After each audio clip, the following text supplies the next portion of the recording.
Oke, Wak, jadi kisah yang akan aku ceritakan ini dikirim sama Wak kita yang bernama Ilham dari sebuah kota yang ada di Pulau Jawa. Halo Bang Ilham. Nah, jadi pengalaman horor ini tuh dialami sama Ilham waktu dia mengunjungi sebuah goa yang ada di Pulau Jawa pada tahun 2016 lalu, Wak. Jadi si Ilham ini adalah seorang solo traveler yang suka mengeksplorasi tempat-tempat wisata tersembunyi, baik itu di sekitar kotanya maupun juga di luar kotanya. Nah, menurut Ilham, Wak, dia tuh merasa lebih bebas gitu, lebih merasa tenang aku dia kalau bepergian sendiri. Setiap kali traveling, dia ini lebih suka nggak ditemani siapa-siapa gitu, Wak. Lebih enak menurut aku Nadia karena bisa jalan sesuka hati tanpa harus mikirin orang lain gitu. Nah, selain itu, Wak, Ilham ini juga lebih suka mengunjungi kawasan-kawasan wisata di hari biasa, jadi bukan di weekend untuk menghindari keramaian. Nah, pada suatu hari di tahun 2016 ini, Ilham lagi rebahan tuh sambil scroll-scroll sosial medianya. Terus kebetulan muncullah sebuah foto pemandangan goa yang indah kali, Wak. Goa itu punya dinding batu yang tinggi dan di sekitar mulut goa itu juga banyak pepohonan-pepohonan rindang. Dari foto tuh aja dia udah kelihatan kali, ini pasti tempatnya sejuk, pasti kelihatannya tenang kali itu dari foto aja. Ilham juga belum pernah, Wak, datang ke goa itu. Akhirnya dia mikir, maulah aku ke sana gitu. Saat itu juga Ilham pun langsung mencari tahu lokasi dan juga akses untuk pergi ke goa ini, Wak. Setelah dicek ternyata lokasinya ada di kota sebelahnya sih Ilham dan bisa dijangkau naik motor. Ilham pun segera menentukan hari untuk pergi ke sana, yaitu di hari Selasa minggu depannya. Hari pun berlalu sampai akhirnya waktu yang ditunggu sama Ilham ini pun tiba. Ilham berangkatlah ini seperti apa yang sudah dia rencanakan. Di hari Selasa dia berangkat ke goa. Karena takut jalanan ramai, Wak, Ilham berangkat dari rumah jam 6 pagi tuh naik motor. Sepanjang jalan Ilham melihat Google Maps untuk bisa nyampe ke sana. Dan setelah menempuh perjalanan selama kurang lebih 2 jam, Ilham pun sampailah di kawasan goa ini sekitar jam 8 pagi. Waktu itu parkiran goa ini masih sepi, Wak. Ini tempat wisata ya. Ilham belum ngelihat ada kendaraan di area itu. Nah, di sini Ilham justru senang karena ya ini sesuai harapan aku, bagus lah nggak usah banyak orang ya kan, biar aku puas-puasin nih main di sini gitu, pikirnya si Ilham. Nah, karena hari masih pagi dan langit juga masih cerah, Ilham merasa ini adalah momen yang sangat bagus untuk dia melihat pemandangan di area sekitar goa.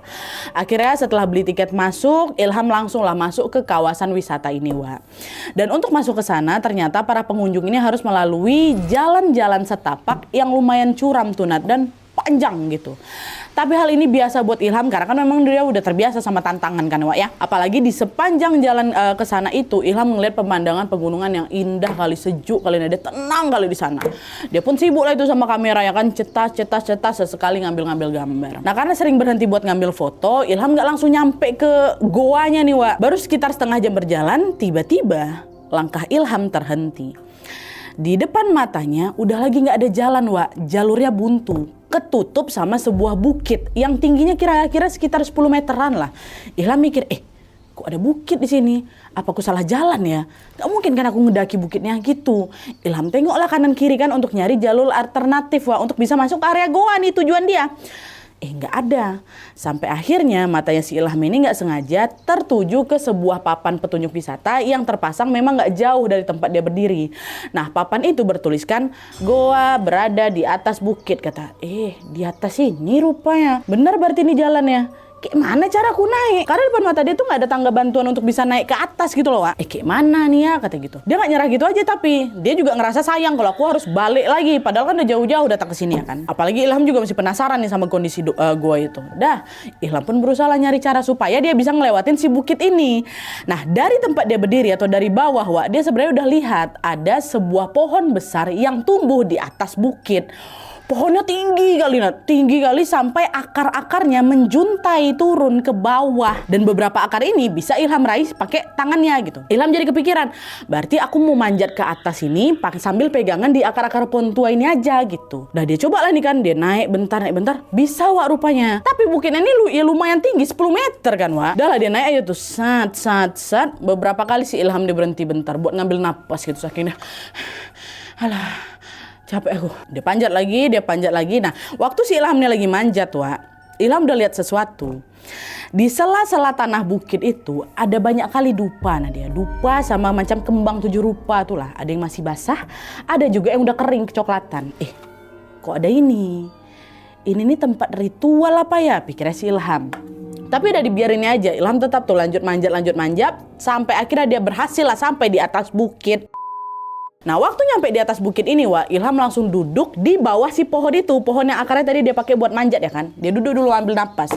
Dia nengok jam masih jam 9 pagi. Dah, Ilham mutusin untuk istirahat bentar sambil dia minum beberapa teguk air yang memang dia bawa dari rumah. Istirahat dia bentar kan.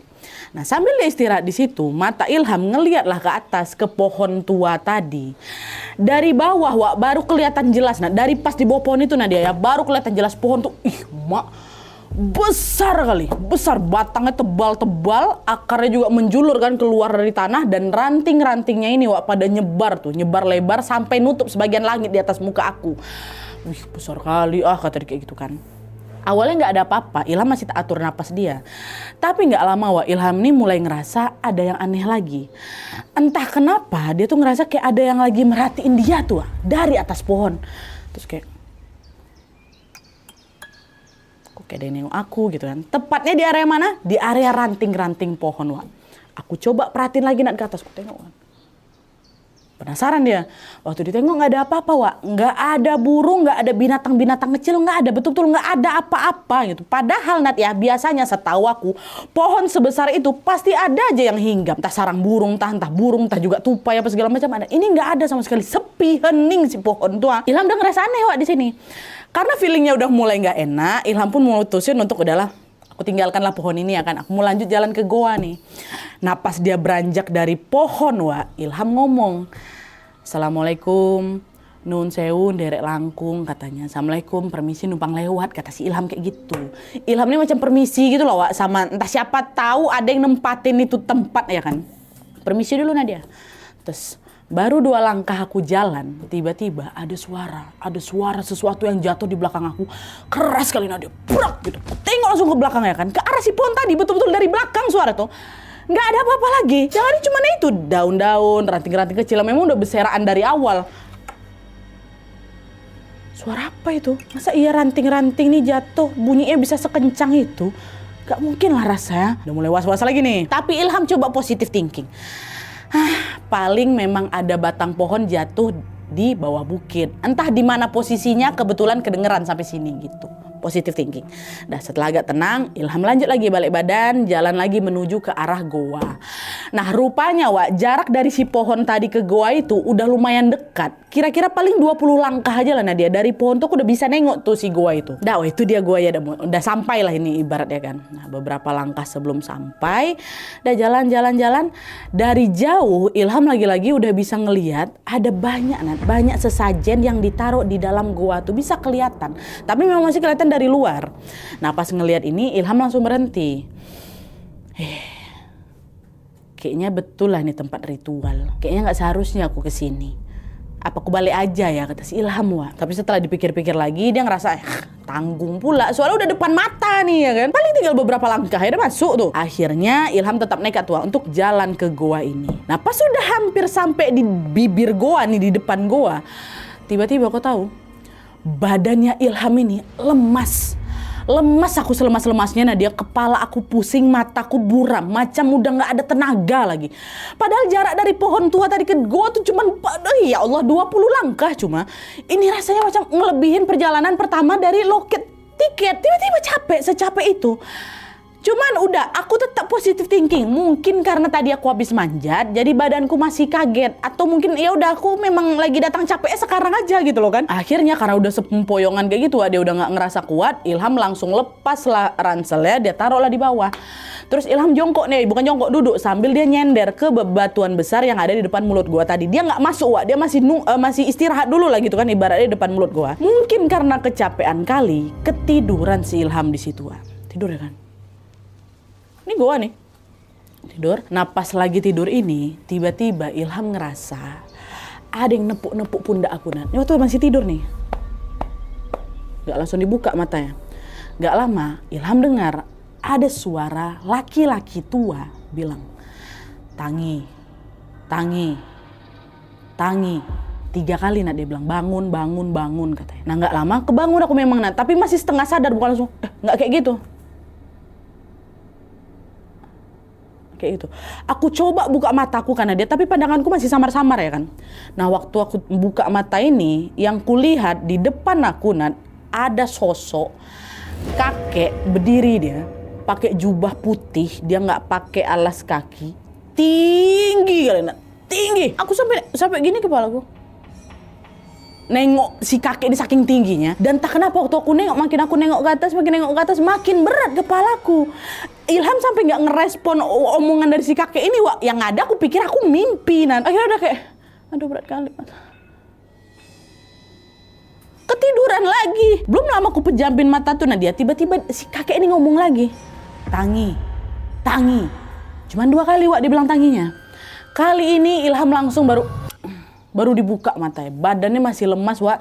Tapi dia udah lebih sadar dari yang pertama. Suatu bangunin kan kayak dia betulin posisi duduknya sambil dia tengok ke depan lagi. Gak ada orang. Tapi waktu dia tengok ke arah pohon yang sekitar bibir bukit tuh, tempat dia duduk tadi tuh, Ilham lihat ada kakek berjubah putih yang tadi dia pikir muncul di mimpinya tuh, lagi bersandar di batang pohon tuh. Kakek betulan ada depan mataku, berarti yang pertama tadi bukan mimpi itu. Disitulah aku baru tahu itu bukan mimpi. Orang kakek duduk dekat tempat aku duduk tadi. Di situ Ilham cuman diam, dia sendiri juga bingung, Wak. Kok bisa kakak itu ada di situ gitu loh. Perasaan tadi dia baru nepuk aku tutup mata, aku buka lagi. Dia kok ada di sana? Dan yang paling bikin heran, gimana bisa kakek-kakek itu sampai di atas bukit? Jalur ke sana dia itu susah. Aku sampai ngos-ngosan buat manjat ya kan, kok bisa kakek-kakek tua ini nyampe di sini pakai jubah pula. Duduk di situ. Waktu lagi bingung ini si Ilham nggak ada bangun, dia cuma terbangun nengok gini, masih sambil duduk nih. Terus si kakek itu tiba-tiba ngomong sambil nunjuk ke arah goa di sebelahnya siapa ini. Dia ngomong sambil sedikit berteriak, nah. Mlebu ning jero goa ono banyu netes tekan dukur. Umbehen banyu iku terus ndang muleh katanya. Masuklah kau ke dalam goa. Di dalam goa ada air yang netes dari atas. Minumlah air itu lalu pulang cepat kau. Itu kata dia. Dengar itu Ilham malah bengong. Ini kakek ini beneran ngomong sama aku. Aku tengok kiri kanan, memang gak ada orang dia. Berarti dia memang lagi ngomong sama aku ya kan? Ilham pun bingung harus ngerespon apa. Jadi dia cuma ngebatin, Wak, di dalam hati. Jeh katanya. Tapi dalam hati dia gak ada ngomong. Dia tengok aja si kakek itu. Dan tepat setelah dia jawab itu, Wak, Ilham tiba-tiba dengar suara desisan ular di sekitar goa samping dia. Jelas sekali suaranya dia. Desis ular. Ilham kaget kan, dia refleks langsung berdiri nih. Karena dia takut tiba-tiba digigit. Tadi kan dia masih duduk tuh. Nah, pas Ilham nengok, ular. Waktu dia nengok kanan kiri nggak ada apa-apa, nggak ada ularnya, bersih, Wah, nggak ada ular. Tapi suaranya masih ada, suara desisannya masih ada, dan rasanya suara itu dekat kali sama aku, Nan. Dekat kali. Gak lama aku tengoklah ke atas langit-langit bibir goa itu. Ada di situ rupanya kepala ular piton dia. Besar kali kepala tuh, besar. Ular tuh, kepala ular tuh nggak berjarak jauh dari kepala aku. Astagfirullah, kata si Ilham kan. Ilham harusnya langsung lari kan. Wah, ini nggak bisa, Nan, nggak bisa. Itu badan aku bukan nge-freeze ya, badan aku nggak berenergi. Padahal aku baru istirahat, nggak bisa, Nan. Itu nggak nge-freeze, aku memang macam nggak bisa ngelangkah kaki itu. Macam lemah kali badan tuh. Jadi mau nggak mau di situ Ilham cuma ngelirik si ular tuh kan sambil ya Allah, ya Allah, tolong aku ya Allah. Itu sekali patuk mati aku tuh. Dia nggak tahu aku kenapa nggak ada energi itu aku. Belum selesai si Ilham nih doa, Wak. Ilham tiba-tiba nyadar sesuatu yang langsung bikin dia trauma sampai sekarang. Kalian tahu apa yang terjadi? Pohon tempat si kakek berjubah putih tadi tuh bersandar. Ternyata tuh bukan batang pohon dia. Itu badannya ular. Bayangkan sama kalian, Wak, ular itu menjulur dari luar, dari arah pohon tadi sampai ke bibir gua. Bayangkan ular tuh segede apa. Astagfirullahaladzim, aku tuh bayang pula. Apa gak makin shock si Ilham? Astagfirullahaladzim. Dia udahlah ngucap-ngucap sambil tutup mata ya kan. Di situasi kayak gitu Ilham nih, aku antara percaya gak percaya Nadia. Dan baru kali ini aku ngalami pengalaman di luar nalar. Sebelumnya gak pernah, Nat. Aku kemana-mana sendiri, alhamdulillah aman. Baru itulah dia kayak gitu. Dia bilang, enggak nih, perasaan aku aja. Aku buka mataku lagi kuintip. Masih, Wak. Pohon itu beneran ular. Dah, nggak lama, Wak, dia tengok kakek-kakek di awal tadi datang datang dari arah atas bukit itu kan, masih ada bukit ke atasnya lagi kan, dari atas bukit tapi jalannya nggak gini Nan. Kan kita kalau jalan kan ininya agak bergoyang kan, kelihatan kalau orang menapak itu kelihatan. Ini enggak, kayak dia terbang, nggak ada napak ya, tau kalian? Jadi kayak gitu tuh. Dah, dia turun dari arah bukit, naik dia ke atas ular tuh. Jadi macam dia nunggangin ular. Baru di situ badannya si Ilham nge-freeze betul. Semua badannya tuh macam nggak bisa bereaksi apa-apa. Pasti kalau astagfirullahaladzim, tutup mata, aku buka lagi, tutup mata, aku buka lagi. Nggak hilang, betulan nggak hilang, Wak. Kakek itu nggak ngomong apa-apa lagi sama aku. Tadi tuh kakek itu lagi ngomong sesuatu sama aku ya kan. Ini nggak ada, dia nggak ngomong apa-apa. Dia kelihatan ngebelakangin Ilham, dan nggak lama si dua sosok ini bergerak dan menjauh turun ke bukit sampai akhirnya hilang dari pandangan Ilham. Seiring hilangnya dua sosok ini, baru badan Ilham mulai bisa digerakkan, Wak. Astagfirullahaladzim. Itu Nan, aku antara takut, shock, trauma, tapi aku penasaran juga. Akhirnya dengan langkah gontai, Ilham maksain, Wak, untuk ngejar ke arah dua sosok yang hilang tadi. Aku berlari tuh Nan, berlari sekuat tenaga aku kan. Waktu sampai di ujung bukit tuh dia ngecek kondisi bawah, nggak ada apa-apa.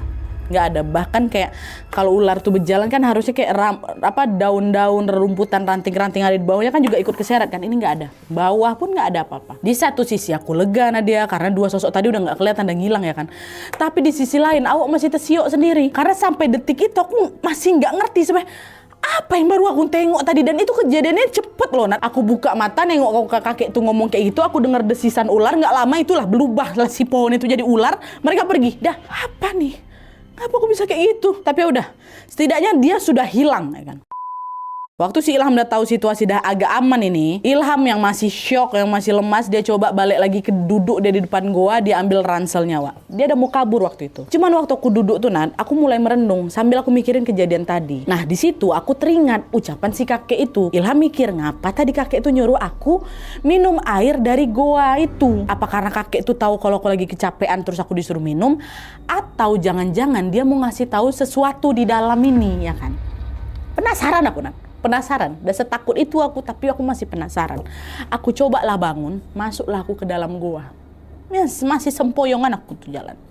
Setelah masuk, si Ilham ini langsung cari Wak, tetesan air yang dibilang sama si kakek itu tadi, yang dimaksud sama si kakek. Ternyata aku jalan-jalan ada Nan. Di sana ada tetesan air yang netes dari langit-langit gua. Ilham mendekatlah ke sana sambil bilang, "Assalamualaikum, nun sewu. Kulo nyuwun toyo nipun nggih," katanya. "Assalamualaikum, permisi, saya minta airnya ya," gitu. Ilham ngadahkan lah ini tangannya kan untuk nampung air yang netes tadi. Tes. Setelah udah tertampung beberapa, dia minumlah air tuh. Dia baca bismillahirrahmanirrahim. Diminum. Waktu aku minum nada, udah tuh sampai tetes terus. Itu jernih kali airnya, sampai terasa di kerongkongan aku saking sejuknya air itu. Badanku macam langsung tegak gitu loh, tegak bugar. Pandangan mataku yang tadi udah masih buram-buram, nggak ada tenaga itu langsung jelas, langsung dapat energi lagi. Padahal tadi buat jalan aja udah nggak berdaya aku kan, langsung dapat energi. Dah, kakek itu tahu nih berarti aku capek. Terserap energi aku entah dari mana. Dia tahu aku nggak berdaya, dia suruh aku minum air ini. Memang langsung bugar dia. Dah, setelah badan udah agak enak, nggak lama-lama aku di situ. Malah nggak aku foto-foto daerah situ Nadia. Aku cabut ya kan. Dia nurutin ucapan si kakek tadi, langsung dia balik pulang. Sebelum keluar dari goa, Ilham juga ucapin salam lagi, Wak. "Assalamualaikum, matur nuwun toyonipun nggih, kulo pamit rumeyin," katanya. "Assalamualaikum, terima kasih ya airnya. Saya pamit balik dulu," gitu. Nah, keluar aku keluar jalan, turunlah aku ke bawah bukit tuh pakai akar-akar tadi ya kan, masih jalurnya masih sama. Nah pas turun ke bawah, Wak, Ilham ngerasa, pasti dah sore hari ini ya kan. Pas Ilham sampai di pintu keluar, dia udah ada beberapa pengunjung yang datang tuh. Ya udah sore, udah kelamaan aku di dalam. Pas ngecek jam tangan, Wak, untuk masti ini estimasi dia balik enaknya jam berapa. Set, jam 10 pagi. 10 pagi, Wak. Artinya semua pengalaman horor yang dialami sama Ilham dari tadi itu cuma terjadi dalam waktu singkat, Wak. Tapi rasanya lama kali. Nggak ada 1 jam loh Ilham tuh ternyata di bukit tuh, Wak. Padahal Ilham ngerasa, astagfirullahaladzim Nadia, Itu belum hitung aku istirahat di pohon, aku tertidur 2 kali, aku tertidur, aku nengok si kakek itu juga rasanya lama kali, aku ngecek lagi ke si kakek itu, terus aku masuk ke goa, terus dari goa aku jalan, aku turun, jalan perjalanan itu aja tadi harusnya setengah jam kan. Ini dari yang tadi terakhir aku tengok jam 9, sekarang masih jam 10. Apa nih katanya? Masih positive thinking. Jam tangan aku lah mungkin yang rusak ya kan.